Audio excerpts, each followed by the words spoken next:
Oi, gente, prazer! Para quem não me conhece, o meu nome é Beatriz Veloso, eu sou uma das professoras de Geografia aqui do QG do Enem e eu tô passando nesse vídeo bem rapidinho para dar as minhas primeiras impressões sobre a prova de Geografia do Enem 2020. Aqui na minha mão tá a colinha, o papelzinho, pra eu ter certeza que eu não vou esquecer de falar absolutamente nada com vocês, até porque é uma correria muito grande de faz prova, corrige prova, tenta identificar um padrão das questões que foram cobradas, conversa com o aluno, quer saber como as pessoas mais próximas se saíram, né? Então assim, é tudo bem corrido, pra ter certeza que eu não vou esquecer de falar nada, tá aqui o meu papelzinho. E bem, eu queria começar levantando um ponto e ressaltando com vocês que a prova de 2020, pelo menos de geografia, ela não veio muito diferente dos anos anteriores. Era uma coisa que eu já estava esperando, até porque nós estamos vivenciando um ano atípico. 2020 foi um ano muito complicado, até por causa da pandemia do coronavírus, mas não foi só por causa do coronavírus que o ano foi complicado, né? O ano de vestibular já é muito difícil para os vestibulandos, para os alunos, tem uma série de pressões e isso vem para agravar ainda mais o ano letivo, durante o período de estudos e até mesmo durante a hora da aplicação, porque existiram uma série de restrições, número de pessoas, uma série de incertezas, preocupações. Então, eu acredito que o INEP ele mandou muito bem em continuar com um padrão que já era esperado de prova, né? Foi algo muito sensato da parte dele. Uma outra questão que eu também queria ressaltar com vocês é que eu ouvi muita gente falando: ai, geografia ganhou um destaque muito grande na prova do Enem, meu Deus do céu, foram 20 questões de geografia. Então, sim, foram bastantes questões de geografia, mas não significa necessariamente que nos últimos anos esse padrão não estivesse sendo seguido. Na verdade, estava sendo seguido, sim. Se você pegar as últimas 5 provas do Enem, as questões de geografia estavam variando entre 16 e 20 questões. Então, assim, não foi uma grande surpresa ter bastante questão de geografia, não, tá? Teve gente que se assustou, mas há alguns anos o MEC e o INEP já vem dando uma relevância maior, abrindo mais portas, digamos assim, para a geografia. O terceiro ponto que eu queria comentar com vocês, no meu papelzinho, é com relação à importância do conhecimento da prova. Então, se você já sabia de antemão que geografia era uma matéria que era bastante cobrada, sim, você já teria dado atenção a alguns assuntos que são recorrentes, que caem todos os anos, que já são esperados, modos de cobrança, inclusive, né, com relação ao número de textos, à interpretação desses textos, com relação à dificuldade do linguajar utilizado. Então, conhecer a prova, né, já faz com que você saia um passo na frente dos concorrentes que caíram de paraquedas, que não sabem ao certo o que esperar dessa avaliação. Outro ponto também super importante é a relevância das questões de geografia física, né? Caiu bastante geografia física nessa prova. Também já é uma tendência que tá vindo há alguns anos, que já vem, a geografia física, no caso, ela já vem ganhando destaque há algum tempo. Umas questões mais voltadas para conhecimentos mais técnicos, questões um pouco mais diretas. Não foi diferente nesse ano, esse tipo de questão caiu, inclusive do Rift Valley, perguntando sobre os escudos cristalinos, enfim.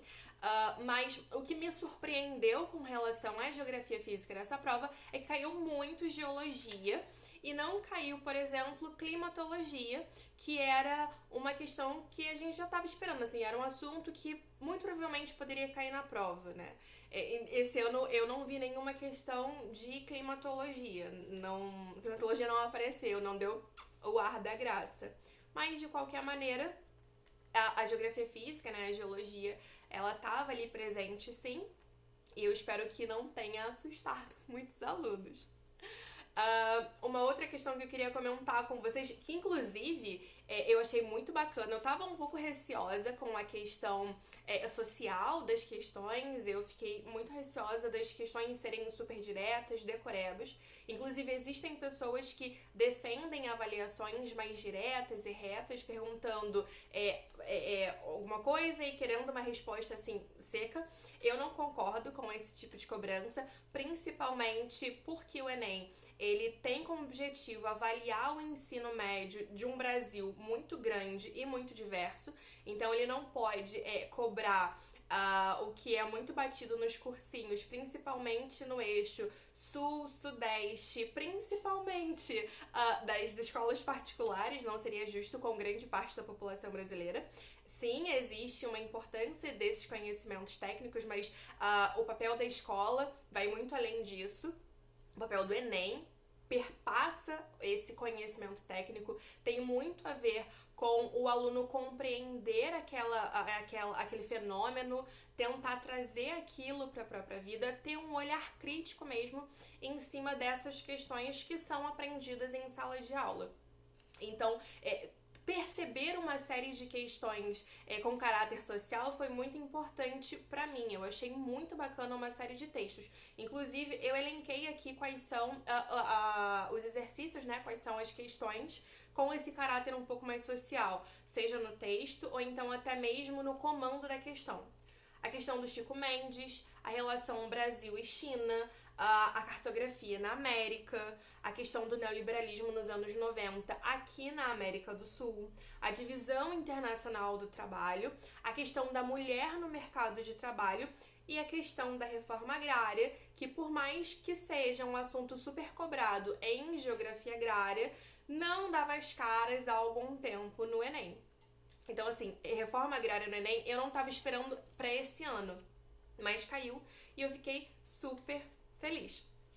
Bia, então quer dizer que você é a favor do Enem e que você apoia tudo do jeito que foi? Não, não é isso. Inclusive, uma crítica que eu tenho, e eu imagino que vocês também devam ter sentido, alguns mais, outros menos, é com relação ao vocabulário, digamos assim, de alguns textos, de algumas questões. Então, eu separei aqui 3 palavras que eu acredito que os alunos tenham tido um pouco mais de dificuldade para saber o que significava mesmo. Às vezes o aluno já tinha ouvido falar, mas não sabia o que significava, ou então nunca tinha ouvido falar aquela palavra na vida, e obviamente isso dificultava para ele marcar a alternativa A, B, C, D, para saber ali o que ele fazia na hora do gabarito. São as questões, né? São as palavras gleba, asserção e status quo. Essas 3 palavras na prova de geografia, tá? Foram as que eu olhei e falei assim, os alunos devem ter ficado assim, o que isso significa? Então é um tanto quanto complicado a prova do Enem chegar utilizando um vocabulário um tanto quanto rebuscado em algumas situações, até porque, como eu já havia comentado com vocês, o Brasil é muito diverso.